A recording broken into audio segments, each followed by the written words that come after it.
World கப்லேயே biggest upset இன்னைக்கு நடந்திருக்கு. பாகிஸ்தான் வந்து நெதர்லாண்ட்ஸை பீட் பண்ணியிருக்காங்க. Which is quite an upset. அதுவும் பாகிஸ்தான் வந்து நீங்கள் பார்த்தீங்கன்னா bunch of chokers. So Netherland actually வந்து ஒரு கட்டத்தில் கேம் அவங்க கையில் இருந்துச்சு.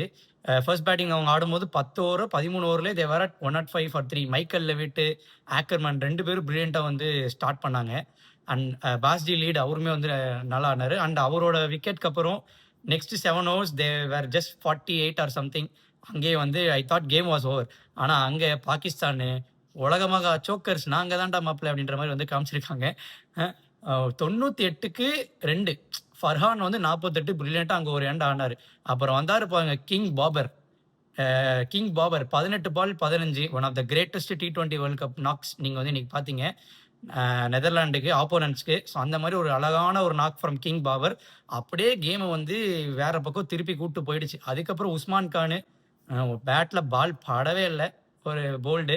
அதுக்கப்புறம் தொசுகாலஜி நவாஸ் வந்தாப்புல, அவர் வந்துட்டு தடவுனாரு.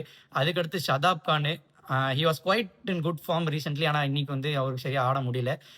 அண்டு பாபர் அசாமை தூக்குறது மட்டும்தான் இந்த டீம் உருப்படுறதுக்கான ஒரே வழி. பாபர் அசாமை தூக்கிட்டு நஃபாயோ இல்லைன்னா ஒரு ஃபக்கர் சமானோ உள்ளே கொண்டு வந்தாங்கன்னா இந்த டீம் வந்து மிடில் ஆர்டர் ஓரளவுக்கு பார்க்க நல்லா இருக்கும் சிரிக்காம. இப்போதைக்கு ரொம்ப கேவலமாக வந்திருக்கு. அதே மாதிரி அவங்க premium fast bowler Shaheen Afridi, Uber eats Netherland players கிட்ட செம்ம அடியை வந்து வாங்கிட்டு இருக்காரு. அவரை வந்து என்ன பண்ண போறாங்கன்னு தான் அடுத்து வந்து கேள்வி நம்மளுக்கு பக்கம் இரும்புது.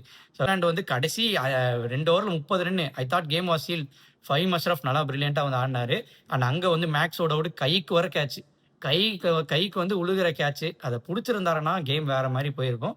அண்ட் இன்னைக்கு யூஎஸ்ஏ ஆடினதை பார்த்தோம்னா நம்மளுக்கு டெஃபினட்டாக வந்து யூஎஸ்ஏ பாகிஸ்தானை வீழ்த்திரும். இது வந்து நான் போல்டான ஒரு காலை வந்து கொடுக்குறேன்.